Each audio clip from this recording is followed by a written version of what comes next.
আজকে আমি যদি ফিলিস্তিনের একটা সন্তান হতাম, কোনো মায়ের যদি সন্তান হতাম, তাহলে নিজেকে অনেক ভাগ্যবান বলে ভাবতাম। কেননা তারা আজকে ইসলাম দ্বীনের জন্য শহীদ হয়ে যাচ্ছে।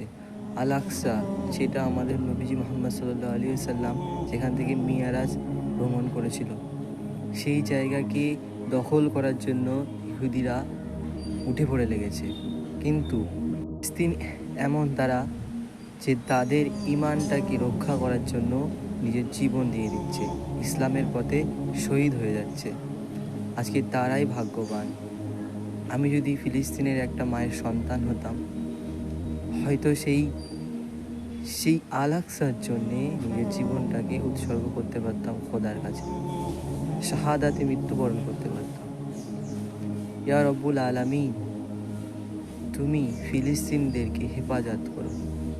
তারা বড়ই কষ্টে আছে, তাদের জমিন তাদের নাই। আজকে জেরুজালেম ওই শয়তান শাসকের হাতে। তুমি একদিন এর ঠিক আমাদের মুসলমানকে উদ্ধার করবে, ফিলিস্তিন ভাই বোনদেরকে উদ্ধার করবে ইনশাআল্লাহ। আমরা তোমার উপরে ভরসা রাখি রব্বুল আলামিন। হাসবি আল্লাহু নি'মান ওয়াকিল, হাসবি আল্লাহু নি'মান ওয়াকিল।